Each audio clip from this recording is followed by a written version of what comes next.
Hello everyone, myself Tulsi Pawar, Assistant Professor in Physics, SPC Government College Ajmer. आज हम MSc के fourth sem के अंतर्गत the mechanism of superconductors के बारे में पढ़ेंगे।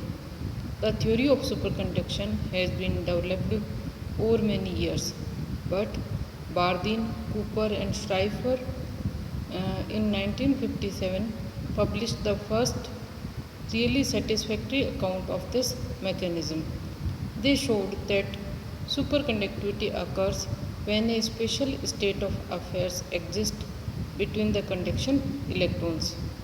Two electrons in free space will be mutually repelled by the Coulomb force between, but in the solid state, the force between the two electrons will be modified by the interaction of the electrons with the crystal lattice. In certain instances, the lattice interaction is so great that simple repulsive force becomes modified into an attractive force binding certain electrons together into what are called Cooper pair. For two electrons to become bound into a Cooper pair, they must be in the equilibrium condition. It means with no current flowing as equal and opposite momenta. Those materials in which Cooper pair can exist are the superconductors, but in general the phenomena occurs only at the lowest temperature when the thermal energy is not sufficient to describe the binding. The Cooper pair can lift through the crystal carrying current, and we shall see below that there is no way in which the electrons in Cooper pair can be scattered. The current flow in this resistanceless and the material is a superconductor. There are two important principles which govern electron behavior in an ordinary conductor. Only certain energies are permitted and no two electrons may be in the same state. Electrons may nevertheless have the same energy if their momenta differ. If we consider a simplified one-dimensional solid, then two electrons with the same energy can have momenta of equal magnitude but of opposite sign. It means one will be directed to the right and other to the left. Under normal equilibrium conditions, with no current flowing, the electron's energy level will be filled from the bottom upwards with the electrons of opposite momentum in each level. There will be thus equal number of electrons moving to the left and moving to the right, giving zero net electron drift. When an electric field is applied to the field, the motion of the electrons is modified. The electrons have a net energy gain from the battery, and there will now be more electrons with momentum directed to the right, say, than to the left, and a current is said to flow. Electrons with momentum to the right will occupy energy level up to a greater height than electrons with opposite momentum. Any of the electrons may collide with a phonon provided that the phonon energy and the condition of the collision are such that the electrons after collision still have permitted values of energy and momentum. The phonons in the material are in general moving at random, so that when a current is flowing, the effect of electron collision with phonons is to destroy the net momentum of the electron in the direction of the current flow. The effect of phonon collision or resistance when a current is flowing is thus to remove electrons from high energy states with momentum directed to the right, so lower energy states with momentum to the left. This process continues until the original equilibrium is restored with equal number of electrons moving to the right and left until no current flows. In the superconductor, the interaction of electrons and phonon is modified by the fact that the electrons may no longer is independent but may be bound together in Cooper pair, which can drift a collision and its momentum in the direction of the current flow changed. Then, in addition to the ordinary, provide sufficient criteria concerning permitted energy and momentum before and after collision.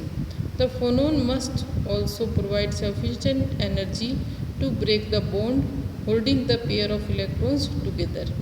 At sufficient low temperature, the number of phonons in the material possessing sufficient energy to disrupt a Cooper pair becomes very small, and such pair may pass through the lattice without scattering. These electrons experience no resistance. Some of the important properties of superconductors are as following. The current in the superconductor persists for a long time. This is demonstrated by placing a loop of superconductor in a magnetic field, lowering its temperature below Tc and then removing the field. The current which is set up is found to persist for a long period without any attenuation, and this current is called persistent current. Superconductivity has normally been observed only for those materials or those metallic substances for which the number of valence electrons shed lies between 2 and 8. In all cases involving transition metals, the variation of Tc with the number of valence electrons shows sharp maxima for Z is equal to 3, 5 and 7. For a given value of Z, certain crystal structure seem more favorable than others. For example, beta tungsten and alpha magnesia structures are conductive to the phenomena of superconductivity.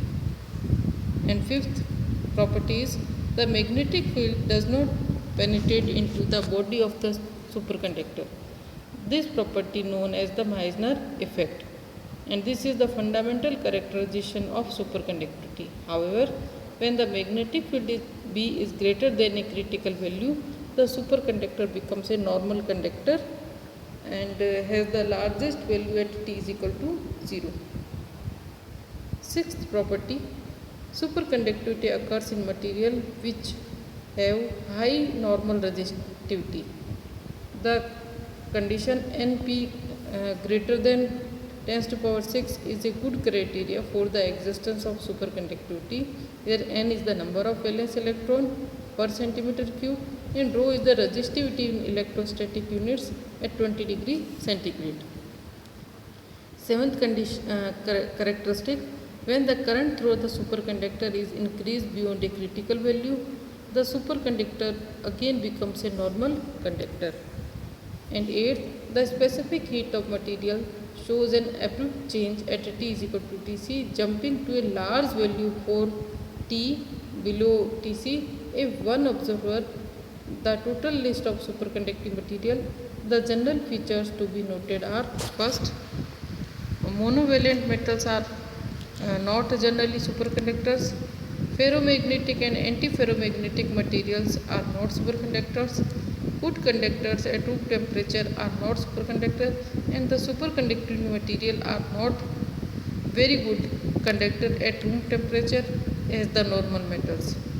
Amorphous thin film of Be, Bi and Fe show superconductivity, and bismuth, antimony and tellurium become superconducting under high pressure. However, exceptions are there. So these are the characteristics of superconductors, and we will study some more characteristics of superconductors in next videos.